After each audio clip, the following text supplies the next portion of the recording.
குமாரர் பரிசுத்த ஆவியருக்கு மாட்சிமை உண்டாகட்டும்.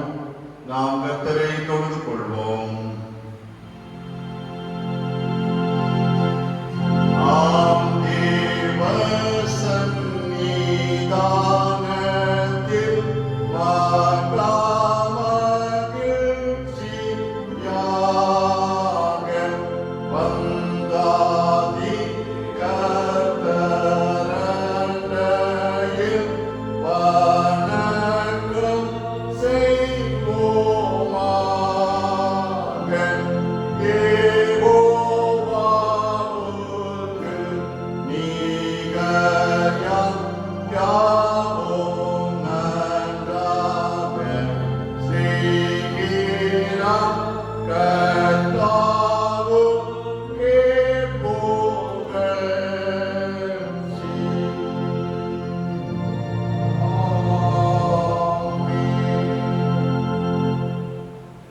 கர்த்தரை கம்பீரமாய் பாடி நம்முடைய இரட்சணிய கண்மலையை சங்கீர்த்தனம் பண்ணக்கிடவோம். வாருங்கள்.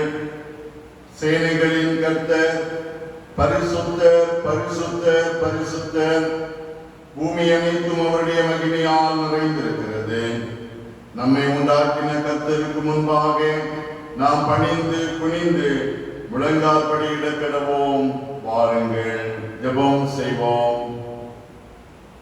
சகலத்தையும் படைத்த சர்வ வல்லவராயிருக்கிற எங்கள் அன்பின் பரமபிதாவே, உன்னதங்களில் வாசம் பண்ணுகிற அன்பின் தெய்வமே, கிருபையாக நீர் எங்களுக்கு தந்த இந்த புதிய மாதத்தின் முதலாவது பரிசுத்த ஓய்வு நாளுக்காக நாங்கள் உமக்கு நன்றி செலுத்துகிறோம். உம்மை துதிக்கிறோம், உம்மை ஸ்தோத்திரிக்கின்றோம். அன்பின் இயேசுவே, உலகத்தின் முடிவு பரியந்தம் சகல நாட்களிலும் எங்களோடு இருக்கிறவரே, உம்முடைய பிள்ளைகளாகிய நாங்கள் உம்மை ஆராதிக்கிற பொழுது நீர் எங்களோடு தங்கி இருப்பதற்காக உமக்கு ஸ்தோத்திரம், ஸ்தோத்திரம், ஸ்தோத்திரம். பரிசுத்த ஆவியானவரே, எங்களை ஆட்கொண்டு எங்களை ஆற்றல் படுத்துகிறவரே, இப்பொழுதும் நாங்கள் ஆண்டவரை ஆராதிக்கிற பொழுது நீர் எங்களை பலப்படுத்தி எங்களுக்கு உதவி செய்யும்படியாய் ஜெபிக்கிறோம். அன்பின் தெய்வமே, சென்று போன நாட்கள் முழுவதும் எங்களை பாதுகாத்து வழிநடத்தி நீர் உமக்கு ஸ்தோத்திரம். இப்பொழுதும் உம்முடைய திரு சமூகத்தில் எங்களை முற்றிலுமாக தாழ்த்தி அர்ப்பணிக்கிறோம். இந்த ஆராதனையின் வழியாய் உம்முடைய பரிசுத்த நாமம் மகிமைப்படட்டும். தடைகளை எல்லாம் அப்புறப்படுத்தும். துதி, கன, மகிமை அனைத்தும் ஆண்டவருக்கே செலுத்துகிறோம். இரட்சகர் இயேசு கிறிஸ்துவின் திருப்பாதம் பணிந்து ஜெபிக்கிறோம். ஜெபம் கேளும் அன்பு நிறைந்த பரமபிதாவே, ஆமென். நாம் அனைவரும் இணைந்து ஞான பாடலிலே 36வது பாடலை பாடுவோம். ஞான பாடல் எண் 36. உன்னதமான கர்த்தரே, இவ்வோய்வு நாளை தந்தீரே, இதற்காய் உம்மை போற்றுவோம், சந்தோஷமாய் ஆராதிப்போம் என்கிற 36வது ஞான பாடல்.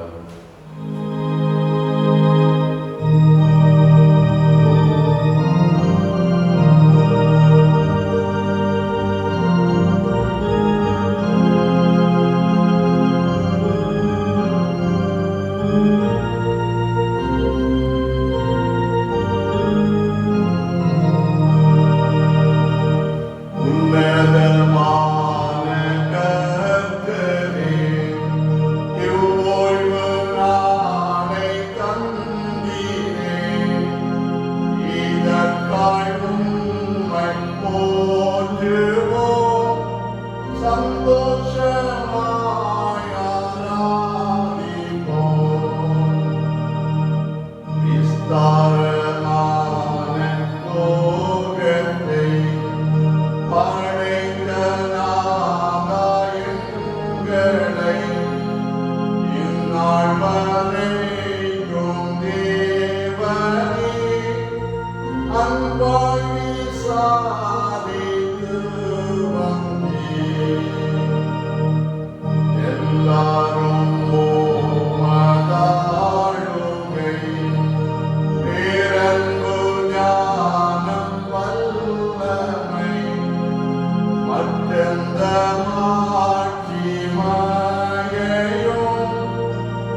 சங்கீதம் 62.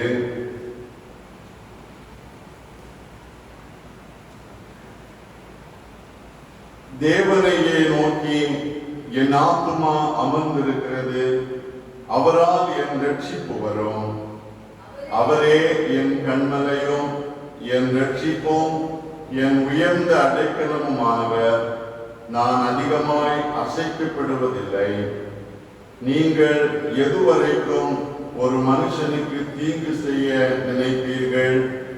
நீங்கள் அனைவரும் சங்கரிக்கப்படுவீர்கள். சாய்ந்த மதிலுக்கும் இடிந்த சுவருக்கும் ஒப்பாவீர்கள். அவனுடைய மேன்மையிலிருந்து அவனை தள்ளும்படிக்கே அவர்கள் ஆலோசனை பண்ணி அபத்தம் பேச விரும்புகிறார்கள். தங்கள் வாயினால் ஆசீர்வதித்து தங்கள் உள்ளத்தில் சபிக்கிறார்கள். என் ஆத்துமாவே, தேவனையே நோக்கி அமர்ந்திரு. நான் நம்புகிறது அவராலே வரும். அவரே என் கண்மலையும் என் ரட்சிப்பும் என் உயர்ந்த அடைக்கலமுமானவர். நான் அசைக்கப்படுவதில்லை. என் ரட்சிப்பும் என் மகிமையும் தேவனிடத்தில் இருக்கிறது. பலனான என் கண்மலையும் என் அடைக்கலமும் தேவனுக்குள் இருக்கிறது. ஜனங்களே, எக்காலத்திலும் அவரை நம்புங்கள். அவர் சமூகத்தில் உங்கள் இருதயத்தை ஊற்றிவிடுங்கள். தேவன் நமக்கு அடைக்கலமாயிருக்கிறார். கீழ்மக்கள் மாயையும் மேன்மக்கள் பொய்யுமாமே. தராசிலே வைக்கப்பட்டால் அவர்கள் எல்லாரும் மாயையிலும் லேசானவர்கள். கொடுமையை நம்பாதிருங்கள், கொள்ளையினால் பெருமை பாராட்டாதிருங்கள். ஐஸ்வர்யம் விருத்தியானால் இருதயத்தை அதன் மேல் வைக்காதீர்கள். தேவன் ஒரு தரம் விளம்பினார், 2 தரம் கேட்டிருக்கிறேன். வல்லமை தேவனுடையது என்பதே, கிருபையும் உம்முடையது. ஆண்டவரே, தேவரீர் அவனவன் செய்கைக்கு தக்கதாக பலனளிக்கிறேன்.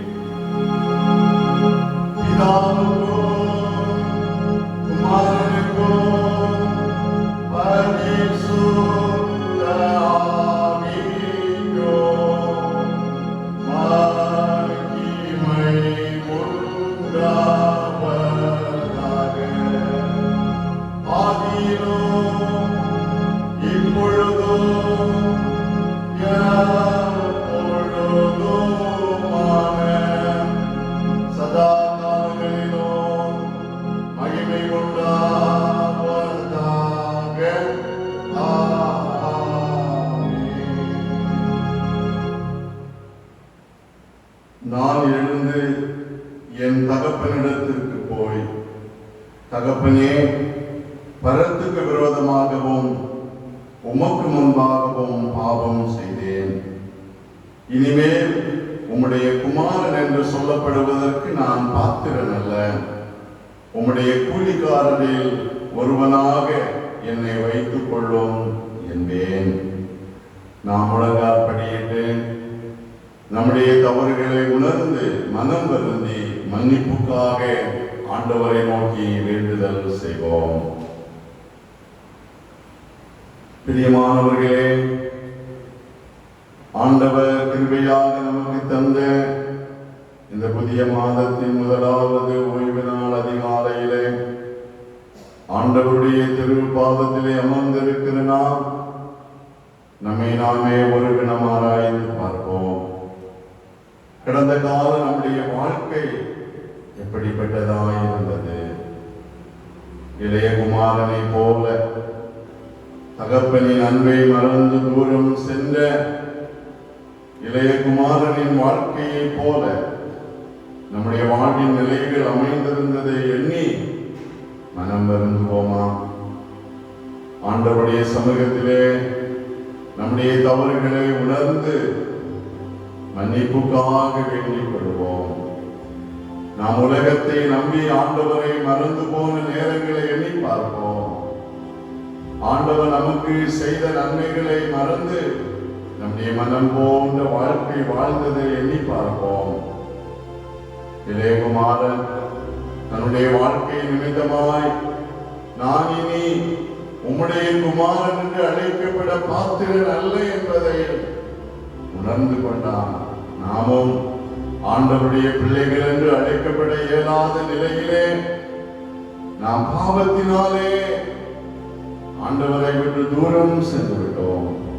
இதை உணர்ந்து, ஆண்டவரே என்னை மன்னியும், என்னை பரிசுத்தப்படுத்தும், இரத்தத்தினால் என்னை கழுவி உடைய பிள்ளையாக என்னை ஏற்றுக்கொள்ளும் என்று சொல்லி அவருடைய பாதத்திலே நம்மை முற்றிலுமாய் தாழ்த்துவோம். பாதகன் என் வினை தீரையா, கிருபாகரானின் பாடு நினைந்தெனை சேரையா, வந்துரும் எப்பாவிகளையும் அங்கீகரிக்கும் மாசில்லாத இயேசுநாதனே, உந்தனிடம் வந்துள்ளாமே உருகி அழுத மாது நொந்துதிரை செய்த பாவங்கள் முழுதும் பொறுத்தாய் என்றோ என்று சொல்லி பக்தனோடு இணைந்து நம்முடைய தவறுகளையும் உணர்ந்து மனம் வருந்தி மன்னிப்புக்காக வேண்டிக் கொள்வோம்.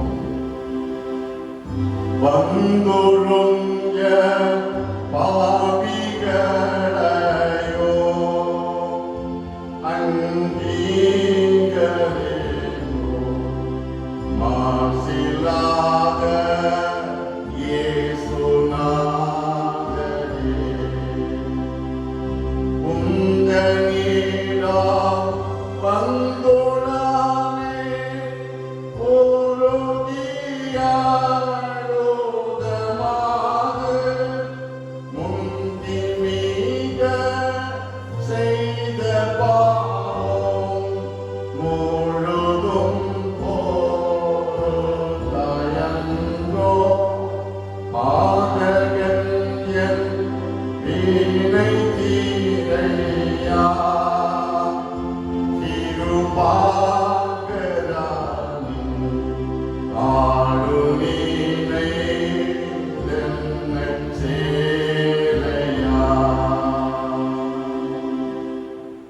சர்வவல்லமையும் மிகுந்த இரக்கமுள்ள ஆண்டவர் உண்மையாகவே மனம் வருந்தி தங்கள் தவறுகளை தப்பிதங்களை அறிக்கை செய்து மன்னிப்புக்காக வேண்டிக் கொண்ட நம் எல்லாருடைய தப்பிதங்களையும் நமக்கு மன்னித்து நம்மை பரிசுத்தப்படுத்தி நம்மை அவருடைய பிள்ளைகளாக ஏற்றுக்கொண்டு நம்மை நித்திய ஜீவ கரையிலே சேர்ப்பாராக.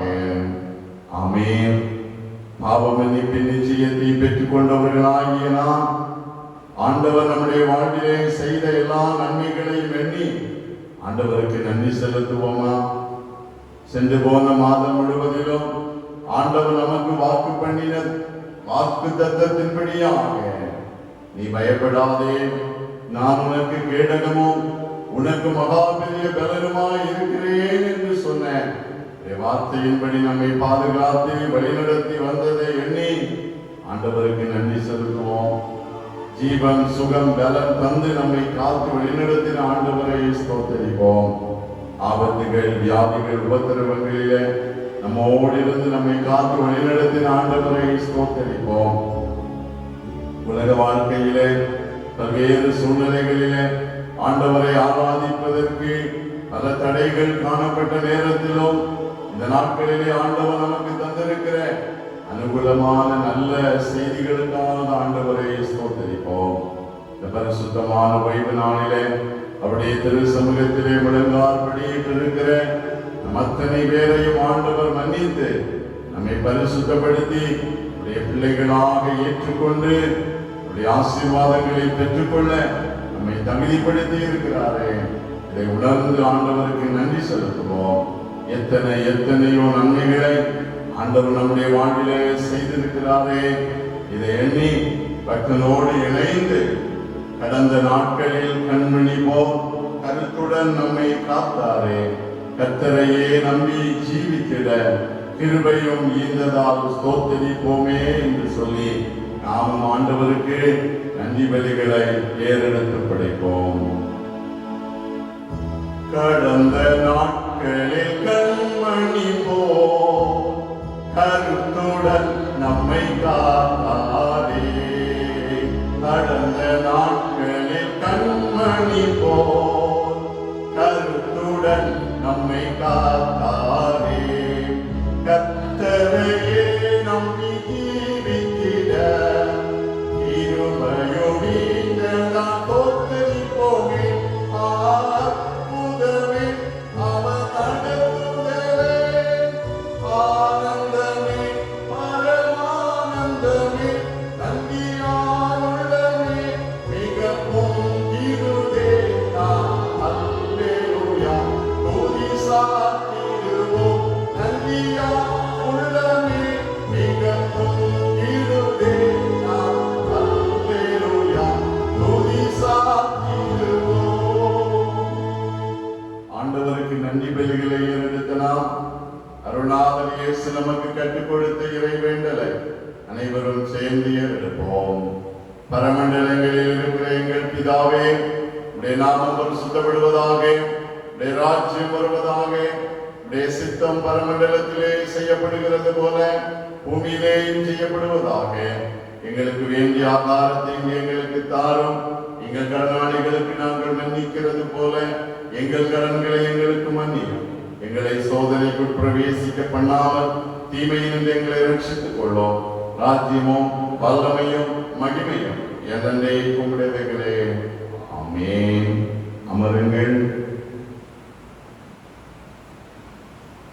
படிக்கப்பட வேண்டிய இந்த நாளுக்குரிய திருமறை பகுதி பரிசுத்த மத்தேயு நற்செய்தி நூல் 25ஆம் அதிகாரம் வசனங்கள் 14 முதல் 30 முடிய உள்ள வசனங்கள். பரிசுத்த மத்தேயு நற்செய்தி நூல் 25ஆம் அதிகாரம் வசனங்கள் 14 முதல் 30 முடிய. அன்றியும் பரலோக ராஜ்யம் புறதேசத்துக்கு பிரயாணமாய் போகிற ஒரு மனுஷன் தன் ஊழியக்காரரை அழைத்து தன் ஆஸ்திகளை அவர்கள் வசமாய் ஒப்பு கொடுத்தது போல் இருக்கிறது. அவன் அவனுடைய திறமைக்கு தக்கதாக ஒருவனிடத்தில் 5 தாலந்தும், ஒருவனிடத்தில் 2 தாலந்தும், ஒருவனிடத்தில் 1 தாலந்துமாக கொடுத்து உடனே பிரயாணப்பட்டு போனான். 5 தாலந்தை வாங்கினவன் போய் அவைகளை கொண்டு வியாபாரம் பண்ணி வேறு 5 தாலந்தை சம்பாதித்தான். அப்படியே 2 தாலந்தை வாங்கினவனும் வேறு 2 தாலந்தை சம்பாதித்தான். 1 தாலந்தை வாங்கினவனோ போய் நிலத்தை தோண்டி தன் எஜமானுடைய பணத்தை புதைத்து வைத்தான். வெகு காலமான பின்பு அந்த ஊழியக்காரருடைய எஜமான் திரும்பி வந்து அவர்களிடத்தில் கணக்கு கேட்டான். அப்பொழுது 5 தாலந்தை வாங்கினவர் வேறு 5 தாலந்தை கொண்டு வந்து, ஆண்டவனே, 5 தாலந்தை என்னிடத்தில் ஒப்புவித்தீரே, அவைகளை கொண்டு இதோ வேறு 5 தாலந்தை சம்பாதித்தேன் என்றான். அவனுடைய எஜமான் அவனை நோக்கி, நல்லது, உத்தமமும் உண்மையும் உள்ள ஊழியக்காரனே, கொஞ்சத்திலே உண்மையாய் இருந்தாய், அநேகத்தின் மேல் உன்னை அதிகாரியாக வைப்பேன், உன் எஜமானுடைய சந்தோஷத்திற்குள் பிரவேசி என்றான். 2 தாலந்தை வாங்கினவனும் வந்து, ஆண்டவனே, 2 தாலந்தை என்னிடத்தில் ஒப்புவித்தீரே, அவைகளை கொண்டு இதோ வேறு 2 தாலந்தை சம்பாதித்தேன் என்றான். அவனுடைய எஜமான் அவனை நோக்கி, நல்லது, உத்தமமும் உண்மையுமுள்ள ஊழியக்காரனே, கொஞ்சத்திலே உண்மையாய் இருந்தாய், அநேகத்தின் மேல் உன்னை அதிகாரியாக வைப்பேன், உன் எஜமானுடைய சந்தோஷத்திற்குள் பிரவேசி என்றான். 1 தாலந்தை வாங்கினவன் வந்து, ஆண்டவனே, நீர் விதைக்காத இடத்தில் அறுக்கிறவரும் தெளிக்காத இடத்தில் சேர்க்கிறவருமான கடினமுள்ள மனுஷன் என்று அறிவேன். ஆகையால் நான் பயந்து போய் உமது தாலந்தை நிலத்தில் புதைத்து வைத்தேன், இதோ உம்முடையதை வாங்கிக் கொள்ளும் என்றான். அவனுடைய எஜமான் பிரதியுத்தரமாக, பொல்லாதவனும் சோம்பலுமான ஊழியக்காரனே, நான் விதைக்காத இடத்தில் அறுக்கிறவர் என்றும் தெளிக்காத இடத்தில் சேர்க்கிறவர் என்றும் அறிந்திருந்தாயே, அப்படியானால் நீ என் பணத்தை காசுக்காரர் வசத்தில் போட்டு வைக்க வேண்டியதாயிருந்தது. அப்பொழுது நான் வந்து என்னுடையதை வட்டியோட வாங்கிக் கொள்வேனே என்று சொல்லி அவனிடத்தில் இருக்கிற தாலந்தை எடுத்து 10 தாலந்துள்ளவனுக்கு கொடுங்கள். உள்ளவனவனோ அவனுக்கு கொடுக்கப்படும், பரிபூரணமும் அடைவான். இல்லாதவரிடத்திலிருந்து உள்ளதும் எடுத்துக் கொள்ளப்படும். பிரயோஜனமற்ற ஊழியக்காரனாகிய இவனை புறம்பான இருளிலே தள்ளி போடுங்கள், அங்கே அழுகையும் பற்கடிப்பும் உண்டாயிருக்கும் என்றான். ஆமென். படிக்கப்பட வேண்டிய இந்த நாளுக்குரிய திருமறை பாடம் படித்தாயிற்று. கிறிஸ்துவே, உமக்கே மாட்சிமை உண்டாகட்டும்.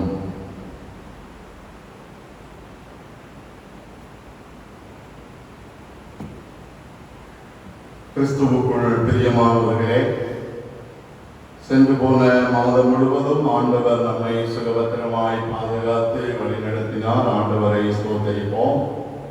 ஆண்டவர் கிருபையாக நமக்கு தந்த இந்த புதிய மாதத்திற்காக ஆண்டவரை ஸ்தோத்தரிப்போம். இந்த புதிய மாதத்திலே ஆண்டவர் நமக்கு தந்திருக்கிற அவருடைய வாக்குத்தத்தம் ஏசாயா 54ஆம் அதிகாரம் 8வது வசனத்திலே சொல்லப்பட்டிருக்கிறபடி, நித்திய கிருபையுடன் உனக்கு இறங்குவேன் என்று வாக்கு கொடுத்திருக்கிறார். ஆண்டவர் இந்த மாதத்திலே நித்திய கிருபையுடன் நமக்கு இறங்கி நம்மை ஆசீர்வதிக்கும்படியாக விசுவாசத்தோடு அனுதினமும் ஆண்டவரை நோக்கி பார்ப்போம். ஆண்டவருடைய கிருபையை இந்த மாதத்திலே நாம் அளவில்லாமல் பெற்றுக்கொள்ள ஆண்டவர் நமக்கு அருள் செய்வாராக. அன்பர்களே, இந்த நாட்களிலே ஆலயங்கள் திறக்கப்படலாம் என்று சொல்லப்படுகிற அறிவிப்பு நமக்கு தரப்பட்டாலோ, தொழுகை நடத்துவதிலே சில நிபந்தனைகள் நமக்கு தரப்பட்டிருக்கிறதுனாலே நாம் அரசாங்கத்துடைய அறிவிப்புகளுக்கு கீழ்ப்படிந்து ஆண்டவரை தொழுது கொள்ள ஆயத்தப்படுவோம். வெகு சீக்கிரத்தில் நாம் மகிழ்ச்சியோடு ஆண்டவரை ஆராதிக்கும்படியாய் ஆண்டவர் நமக்கு அருள் செய்வார். அதற்காக தொடர்ந்து நாம் ஊக்கமாக ஜெபிப்போம். இந்த மாதத்தின் திருச்சபையின் திருப்பணிகளிலே நீங்கள் உங்கள் கடமைகளை தவறாமல் செய்து நிறைவேற்ற உங்களை அன்போடு கேட்டுக்கொள்கின்றேன். ஏப்ரல் மாதத்திலே நடைபெற வேண்டிய சங்க பண்டிகையை இந்த மாதத்திலே சிறப்பிப்பதற்காக சபை குழுவாக ஆலோசிக்கப்பட்டிருக்கிறது. அதை குறித்து விரிவான அறிவிப்பு உங்களுக்கு தரப்படும். அப்பொழுது நீங்கள் இதற்கான காரியங்களிலும் உங்களுடைய பங்களிப்புகளை தர அன்போடு கேட்டுக்கொள்கின்றேன். அதோடு இந்த நாள், இந்த மாதத்தினுடைய முதலாவது பரிசுத்த ஓய்வு நாள். இன்று காலை இந்த ஆராதனையை தொடர்ந்து ஆலயம் காலை 10 மணி வரையிலும் திறக்கப்பட்டிருக்கும். ஊரடங்கு அறிவிக்கப்பட்டிருக்கிறது நிமித்தமாக நாம் கூட்டமாக ஆலயத்திற்குள்ளே வராதபடிக்கு வந்து தனிநபர்களாக நீங்கள் ஜெபித்து செல்லலாம். காணிக்கைகள் படைக்க விரும்புபவர்களும் நீங்கள் வந்து படைத்து செல்ல உங்களை அன்போடு கேட்டுக்கொள்கின்றேன். இன்று முழுமையான ஊரடங்கு ஆகவே நாம் ஆண்டவரை ஆராதிக்கிற நாம் அரசாங்கத்தினுடைய அறிவுரைகளுக்கு கீழ்ப்படிந்து வெளியிடங்களுக்கு செல்லுகிற பிரயாணங்களை தவிர்த்து கொள்ள அன்போடு கேட்டுக்கொள்கின்றேன். அதோடு இந்த நாட்களிலே வேகமாய் பரவுகிற இந்த கொரோனா வைரஸினுடைய பாதிப்புகளிலிருந்து நாம் பாதுகாக்கப்படும்படியாய் நமக்கு தரப்படுகிற ஆலோசனைகளுக்கு கீழ்ப்படிவோம். கைகளை சுத்தப்படுத்துவதும், மாஸ்க் அணிந்து கொள்வதும், கையில சானிடைசர் பூசிக்கொள்வதும் மிக முக்கியமானது. ஆகவே இவைகளை தவறாமல் கடைபிடிக்க அன்போடு கேட்டுக்கொள்கின்றேன். வருகிற புதன்கிழமை, வெள்ளிக்கிழமை ஆராதனைகள் சுருக்கமாக வழக்கப்படியே நாம் நடத்துவோம். வருகிற சனிக்கிழமையிலே காலை 7 to 8 மணி வரையிலும் நாம் ஓய்வு நாள் ஆராதனையை நடத்த தீர்மானிக்கிறோம். ஏனென்றால் ஞாயிற்றுக்கிழமை நாம் முழுமையாக ஆராதனையை நடத்த இயலாததினாலே வருகிற சனிக்கிழமை ஞாயிற்றுக்கிழமை ஆராதனையை போல காலை 7 மணியிலிருந்து 8 மணி வரையிலும் அந்த ஆராதனை நடைபெறும். அந்த ஆராதனையில நீங்கள் பங்கு பெறலாம். ஆனால் 10 வயதிற்கு குறைவான பிள்ளைகள், 65 வயதிற்கு மேலான அன்புக்குரிய பெற்றோர்கள் நீங்கள் சற்று கவனத்தோடு சபைக்குழுவாக தருகிற ஆலோசனையின்படி நீங்கள் பங்கு பெற உங்களை அன்போடு கேட்டுக்கொள்கின்றேன். ஆண்டவர் இந்த மாதத்தை நமக்கு ஆசீர்வாதமாக்கி தருவாராக. ஆமென். இந்த நாளின் சிந்தனைக்காக தெரிந்து கொள்ளப்பட்ட திருமுறையின் பகுதி நாம் படிக்க கேட்ட பரிசுத்த மத்தேயு நற்செய்தி நூல் 25ஆம் அதிகாரம் 21வது வசனம். மத்தேயு 25:21. அவனுடைய எஜமான் அவனை நோக்கி, நல்லது, உத்தமமும் உண்மையுமுள்ள ஊழியக்காரனே, கொஞ்சத்திலே உண்மையாய் இருந்தாய், அநேகத்தின் மேல் உன்னை அதிகாரியாக வைப்பேன். நல்லது, உத்தமமும் உண்மையுமுள்ள ஊழியக்காரனே. இதனாலே சிந்தனைக்காக நமக்கு தரப்படுகிறதான தலைப்பு பொறுப்புள்ள பொறுப்பாண்மை. பொறுப்புள்ள பொறுப்பாண்மை. சிந்தனைக்கு ஆயத்தமாக தலைகளை தாழ்த்தி ஆண்டவரை நோக்கி ஜெபிப்போம். அன்பு நிறைந்த ஆண்டவரே, உம்மை ஸ்தோத்திரிக்கிறோம். இந்த ஓய்வு நாளிலே உம்மை ஆராதிக்க ஆண்டவர் கிருபை தந்தி ஸ்தோத்திரம். உம்முடைய வேதத்தின் வார்த்தையை நாங்கள் தியானிக்க ஆயத்தப்படுகிறோம். ஆண்டவர் எங்களோடு பேசுவீராக. உம்முடைய சத்தத்தை நாங்கள் கேட்க, உம்முடைய சித்தத்தை புரிந்து கொள்ள அருள்தார். இந்த நாளுக்குரிய மன்னாவை ஆண்டவர் எங்களுக்கு அருள் செய்வீராக. உம்முடைய பாதத்தில் எங்களை அர்ப்பணித்து ஜெபிக்கிறோம். இயேசு ரட்சகர் வழியாய் கேட்கிறோம். ஜெபம் கேளும் அன்பும் இரக்கமும் நிறைந்த பரமபிதாவே. ஆமென். அல்லேலூயா, அல்லேலூயா, அல்லேலூயா. உண்மை, உத்தமமும் உண்மையும் உள்ள ஊழியக்காரனே. மனித வாழ்க்கை என்று சொல்வது எப்படியோ வாழுகிற வாழ்க்கை அல்ல. அதிலும் குறிப்பாக கிறிஸ்தவ வாழ்க்கை என்பது பொறுப்புள்ள வாழ்வு என்று சொல்லி வேதம் நமக்கு சொல்லுகிறது. இயேசுநாதர் பரலோக ராஜ்யத்தை குறித்த உவமையை சொல்லுகின்ற பொழுது, இவ்வுலக வாழ்க்கையிலே நம்முடைய வாழ்வு எப்படிப்பட்டதாய் இருக்க வேண்டும் என்பதை ஒரு சிறப்பான உவமையின் மூலமாக தெளிவுபடுத்துகின்றார். ஒரு எஜமான் தன்னுடைய வேலைக்காரர்கள் 3 பேரை அழைத்து தன்னுடைய ஆஸ்திகளை பங்கிட்டு அவர்கள் கையிலே கொடுத்துவிட்டு தூர தேசத்திற்கு புறப்பட்டு செல்கின்றார். தூர தேசத்திற்கு புறப்பட்டு சென்ற எஜமான் திரும்பி வந்து தான் ஒப்புவித்ததான தன்னுடைய ஆஸ்திகளை குறித்து தன்னுடைய வேலைக்காரரிடத்திலே கணக்கு கேட்கிறார். அப்பொழுது 5 தாலந்தை பெற்றுக் கொண்டவன் அது நிமித்தமாக அவன் சம்பாதித்ததை தன்னுடைய எஜமானிடத்திலே ஒப்புவிக்கிறார்.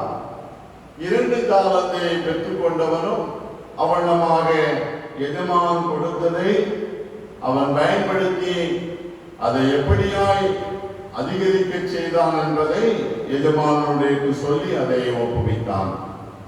இந்த இரண்டு பணியாட்களையும் பார்த்து எஜமான் சொன்னது, உத்தமமும் உண்மையும் உள்ள ஊழியக்காரனே என்று சொல்லி. ஒரு தாளந்தை வாங்கிய மனிதனோ தன்னுடைய எஜமானிடத்திலே கணக்கு ஒப்புவிக்கிற பொழுது அவன் எஜமான் ஒப்புவித்ததை அப்படியே திரும்ப கொடுக்கிறான்.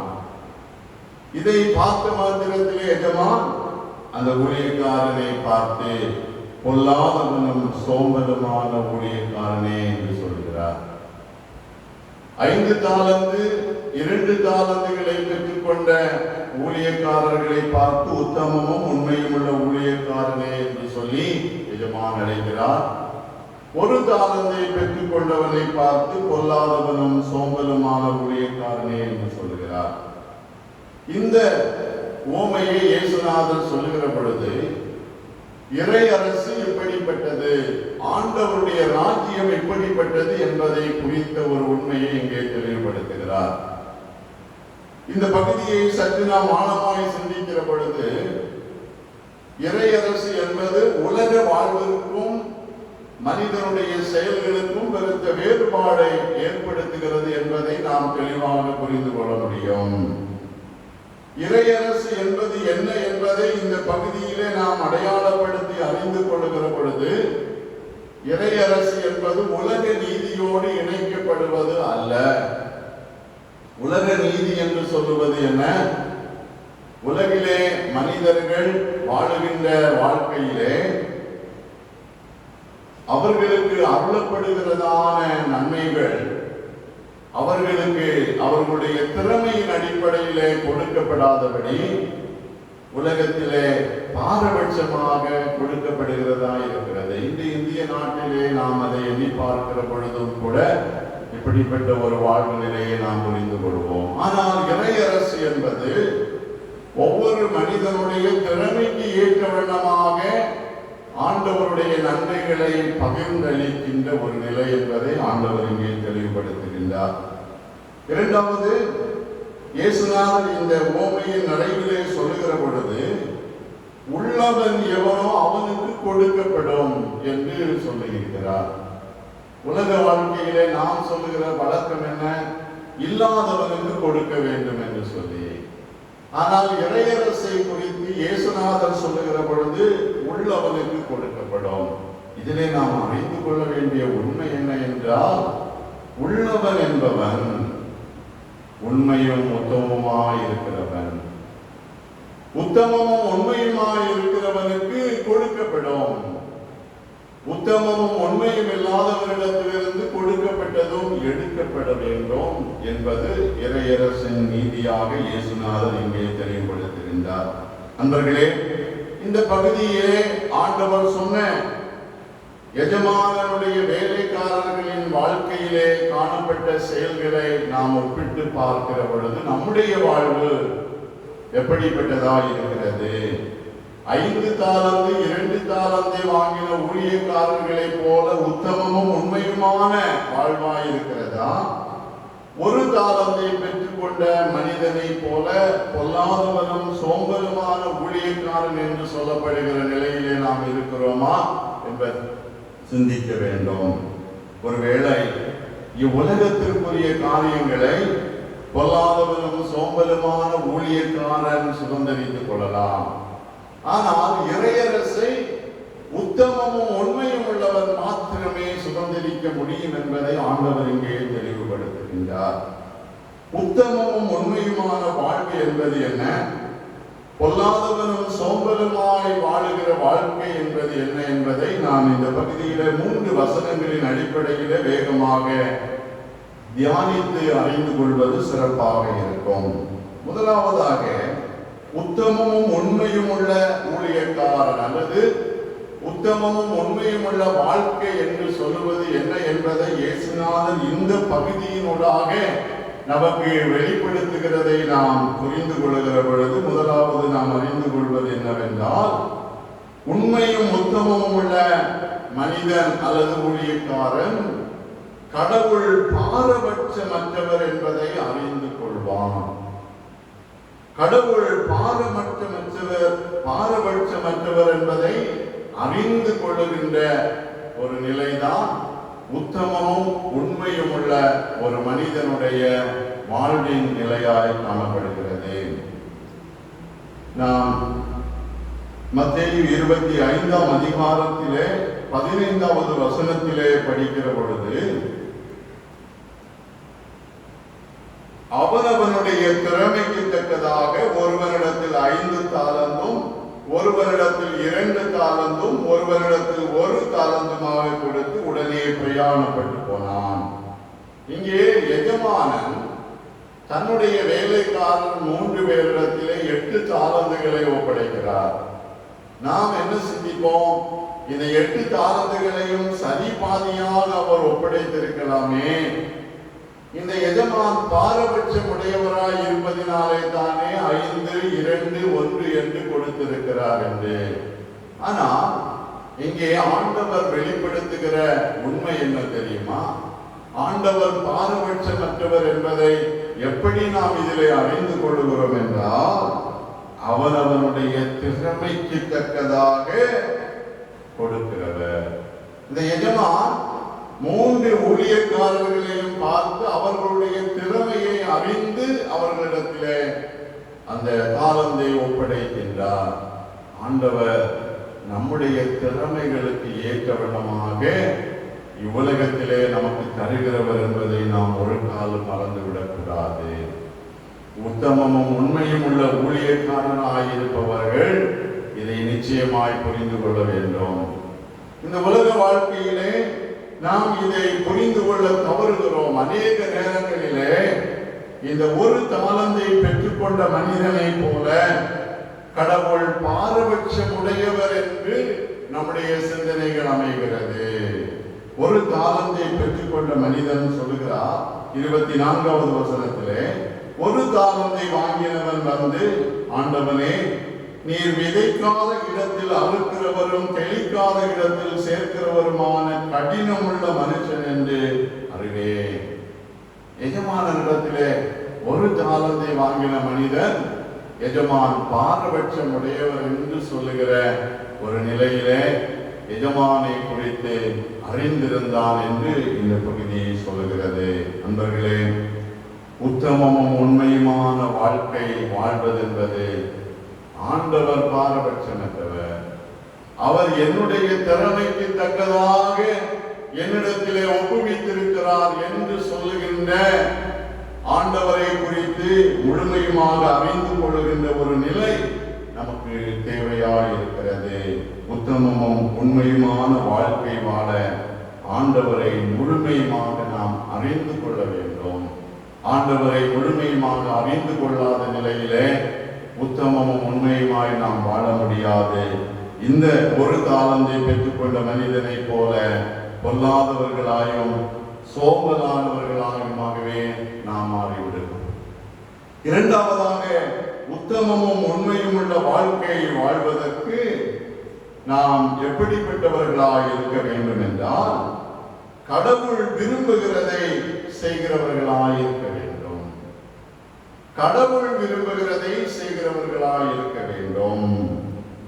இந்த பகுதியிலே 16வது வசனத்திலே நாம் படிக்கிற பொழுது, 5 தாலந்தை வாங்கினவன் போய் அவைகளை கொண்டு வியாபாரம் பண்ணி வேறு 5 தாலந்தை சம்பாதித்தான். 17வது வசனத்திலே அப்படியே 2 தாலந்தை வாங்கினவனும் வேறு 2 தாலந்தையை சம்பாதித்தான். எஜமான் வேலைக்காரரிடத்திலே தாலந்துகளை ஒப்படைத்து செல்லுகிறார். அந்த தாலந்துகளிலே 5 தாலந்தையும் 2 தாலந்தையும் பெற்றுக் கொண்டவர்கள் எஜமான் தூர தேசத்திற்கு புறப்பட்டு செல்லுகிறார். அவர் எங்களிடத்திலே இந்த தாளந்தை ஒப்புவிக்கிற பொழுது அவர் எங்களிடத்திலே சில காரியங்களை எதிர்பார்க்கிறார், விரும்புகிறார் என்பதை அறிந்து கொண்டவர்களாய் எஜமான் என்ன விரும்புகிறார் என்பதை உணர்ந்து அதை செய்வதற்கு முற்படுகிறார்கள். எஜமானுடைய விருப்பத்தை இவர்கள் அறிந்திருக்கிறார்கள். இந்த தாளந்துகளை நாம் பயன்படுத்தி இந்த தாளந்துகளை பெருக்கி மறுபடியும் எஜமானிடத்திலே ஒப்படைக்க வேண்டும் என்று அவர் விரும்புகிறார் என்பதை இவர்கள் அறிந்து கொள்கிறார்கள். அதன் அடிப்படையிலே 5 தாளந்தை பெற்றவன் வியாபாரம் பண்ணினான் என்று சொல்லப்படுகிறது.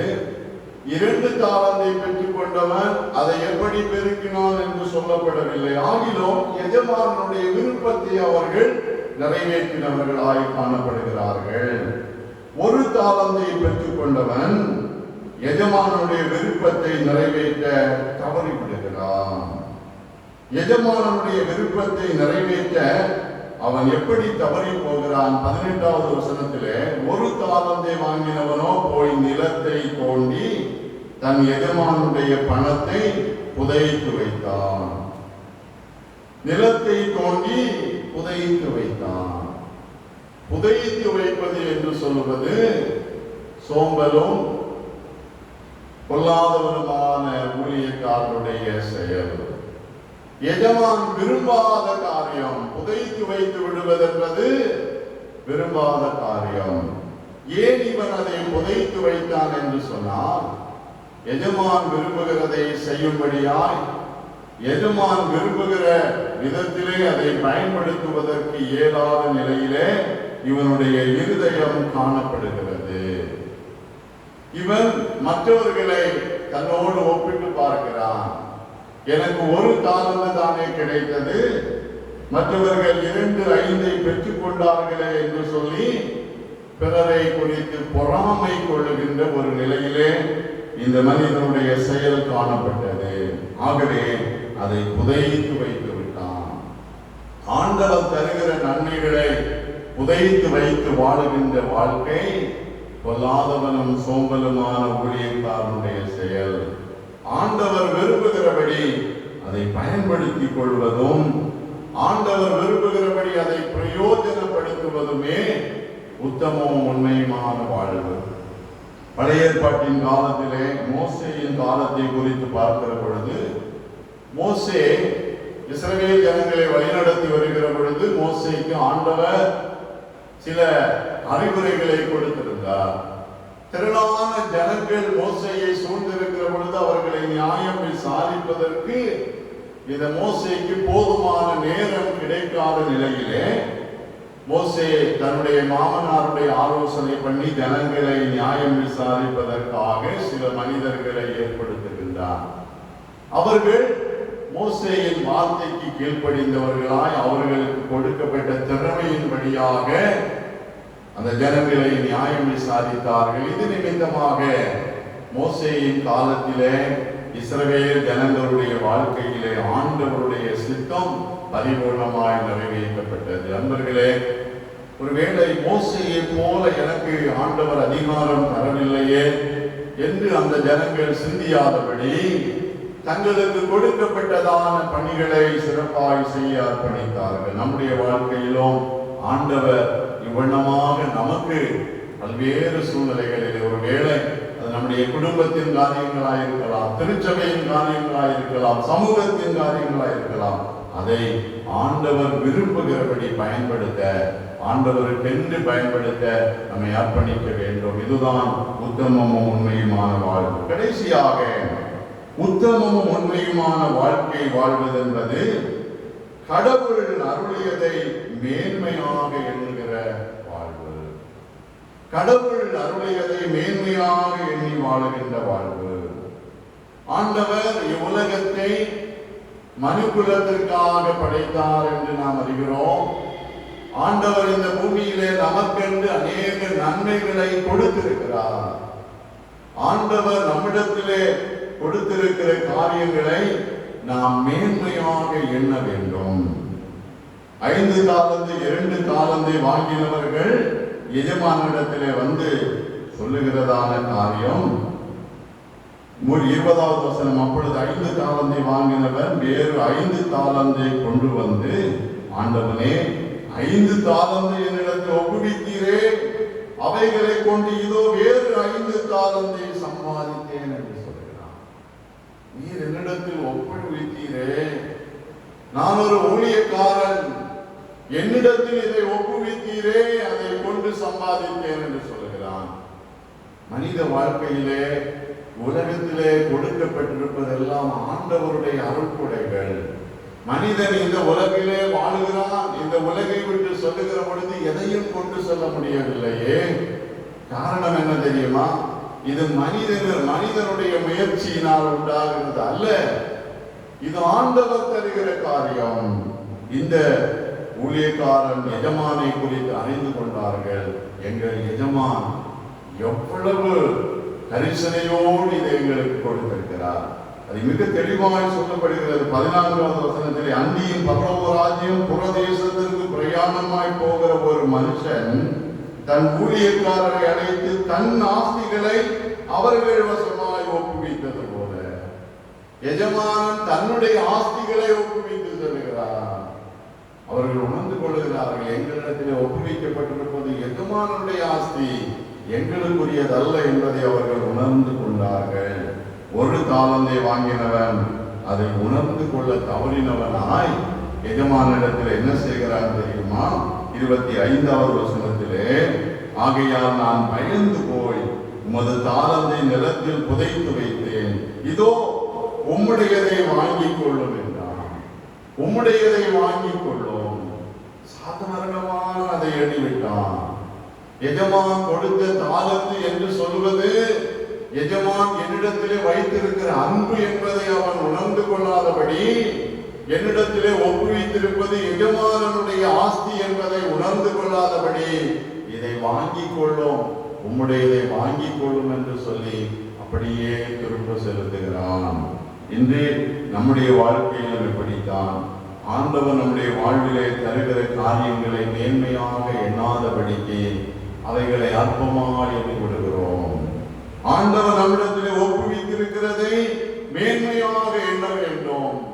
மேன்மையாக எண்ணுகிற பொழுதுதான் நாம் உத்தமம் உண்மையும் உள்ள ஊழியக்காரர்களாக வாழ முடியும். நண்பர்களே, ஆண்டவர் இறையரசிலே பிரவேசிப்பதை குறித்து சொல்லுகிற பொழுது உத்தமமும் உண்மையும் உள்ளவர்கள் அதிலே பிரவேசிக்க முடியும் என்று சொல்லுகிறார். நம்மை ஆராய்ந்து பார்ப்போம். நம்முடைய வாழ்வு ஆண்டவரை குறித்து எந்த நிலையிலே நாம் அறிந்திருக்கிறோம்? அவர் பாரபட்சமற்றவர் என்பதை அறிந்து கொள்ளுகின்ற நிலையிலே நம்முடைய வாழ்வு இருக்கிறதா? ஆண்டவர் விரும்புகிறதை செய்கின்ற நிலையிலே நம்முடைய செயல்கள் காணப்படுகிறதா? ஆண்டவர் நமக்கு தந்ததை மேன்மையாக எண்ணி ஆண்டவரிடத்தில் அதை மேன்மையாக ஒப்புவிக்க வேண்டும் என்று சொல்லுகிற நிலையிலே நம்முடைய சிந்தனைகள் அமைகிறதா? சிந்திப்போம். உண்மையும் உத்தமமான ஊழியக்காரர்களாக இந்த உலகத்திலே வாழ்ந்து இறையரசை சுதந்திரிக்க நம்மை ஆயத்தப்படுத்துவோம். ஆண்டவர் தாமே இந்த வார்த்தைகளால் நம் ஒவ்வொருவரையும் ஆசீர்வதிப்பாராக. ஆமேன், ஆமேன். நாம் அனைவரும் எழுந்து நம்முடைய விசுவாசத்தை பொதுவான அப்போஸ்தலர் விசுவாச அறிக்கையின் வழியாக அறிக்கை செய்வோம். வானத்தையும் பூமியையும் படைத்த சர்வ வல்லமை உள்ள பிதாவாகிய கடவுளை விசுவாசிக்கிறேன். அவருடைய ஒரே குமாரனாகிய நம்முடைய நாதர் இயேசு கிறிஸ்துவை விசுவாசிக்கிறேன். அவர் பரிசுத்த ஆவியினாலே கன்னிமரியாக தோற்றுவித்து பிறந்தார். பொந்திய பிலாத்துவின் காலத்தில் பாடுபட்டு சிலுவையில் அறையுண்டு மரித்து அடக்கம் பண்ணப்பட்டு பாதாளத்தில் இறங்கினார். 3ஆம் நாள் மரித்தோடத்தில் எழுந்தருளினார். பரமண்டலத்துக்கு ஏறி சர்வ வல்லமை உள்ள பிதாவாகிய கடவுளின் வலதுபாசத்திலே வீற்றிருக்கிறார். அவ்விடத்திலிருந்து உயிருள்ளோரை மரித்தோரையும் நியாயம் தீர்க்க வருவார். பரிசுத்த ஆவியை விசுவாசிக்கிறேன். பொதுவாயிருக்கிற பரிசுத்த சபையும் பரிசுத்தவான்களின் ஐக்கியமும் பாவ மன்னிப்பும் மரித்தோர் உயிர்த்தெழுதலும் நித்திய ஜீவனம் என்று விசுவாசிக்கிறேன். ஆமென். ஆராதனை பாடல்கள் புஸ்தகத்திலே 824வது பாடலை பாடுவோம். உத்தமமாய் முன் செல்ல உதவி செய்யும் யெகோவா என்கிற 824வது பாடலை நாம் அனைவரும் இணைந்து கரங்களை தட்டி பாடி ஆண்டவரை மகிமைப்படுத்துவோம்.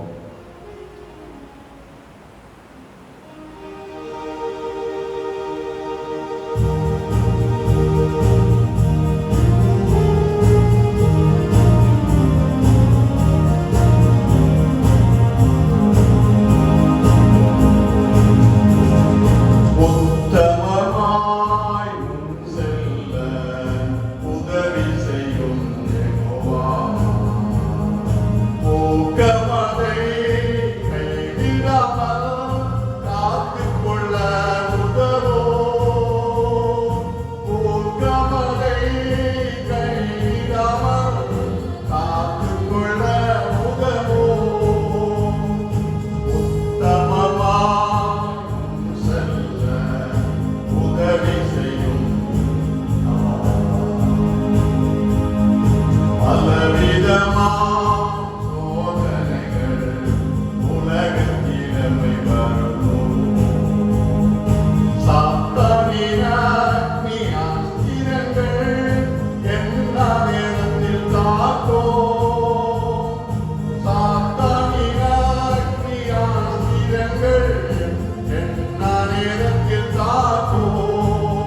இன்று சிறப்பு காணிக்கையாக நன்றி காணிக்கையாக திரு ஜே துரைராஜ் குடும்பத்தார் 2000 ரூபாய் படைத்திருக்கிறார்கள்.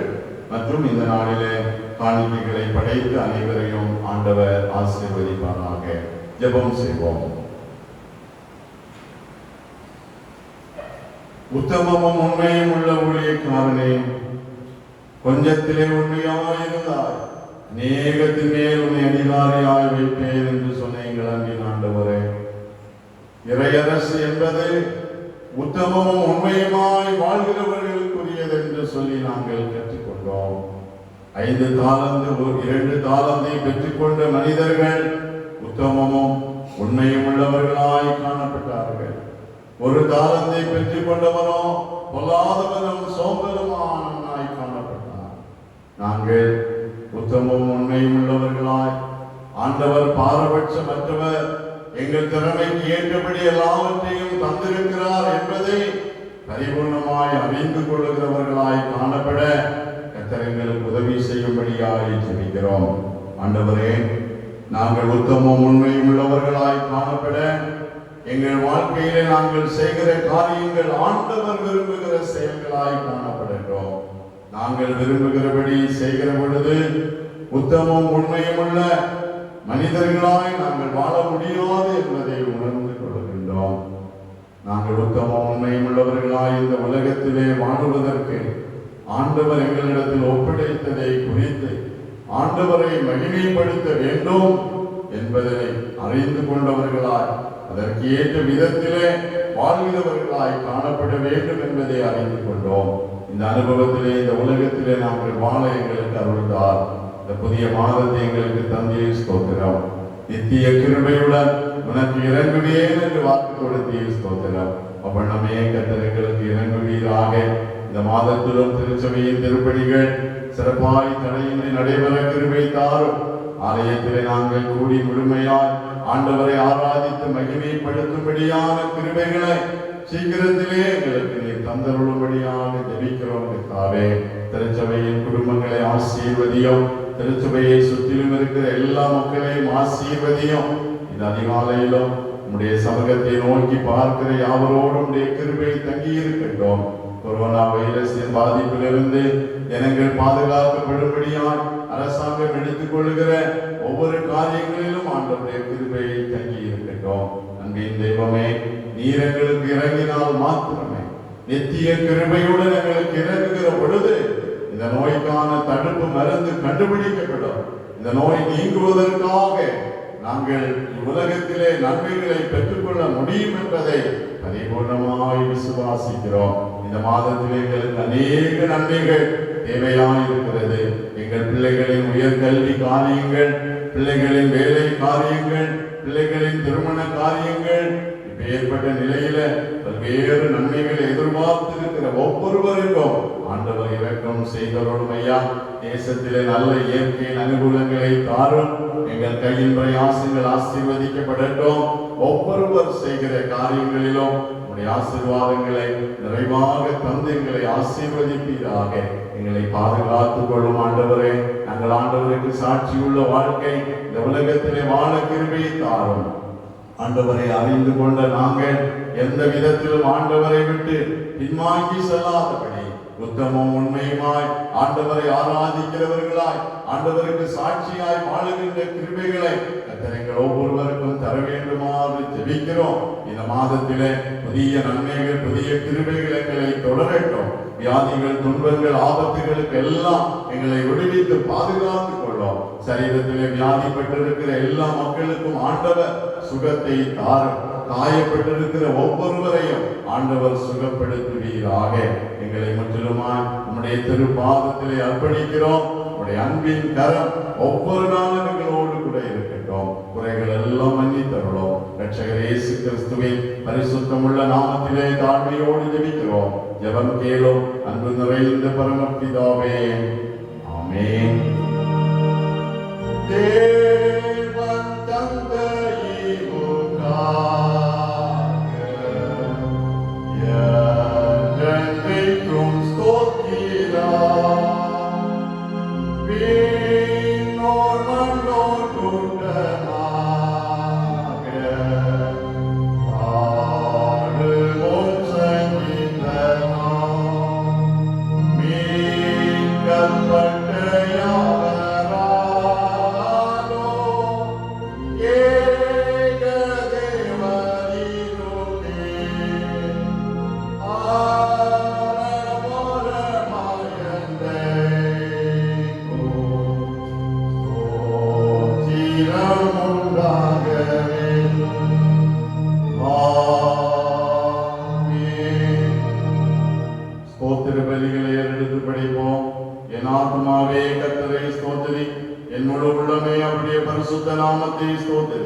நம்முடைய ஆண்டவரும் இரட்சகருமாயிருக்கிற இயேசு கிறிஸ்துவின் கிருபையும் பிதாவாகிய கடவுளின் அன்பும் தூய ஆவியானவரின் திருவுறவும் இன்றும் என்றுமான சதா காலங்களிலும் நம்ம அனைவரோடும் தங்கி